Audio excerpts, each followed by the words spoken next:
এটা যত্ন করে রাইখা দিবেন, কারণ পরবর্তী যেন আপনি এটা হাতে লাগালেই পান।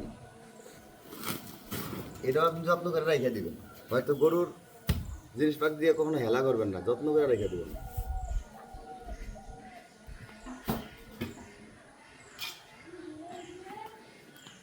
দেখেন এখান দিয়ে কিছু গরু গরু দেবো,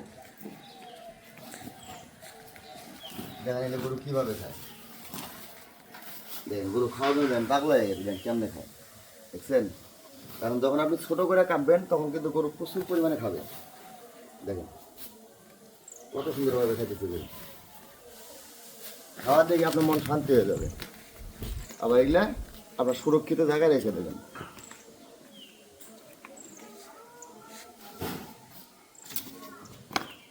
এটাই ছিল সকালবেলার দৈনন্দিন কাজ।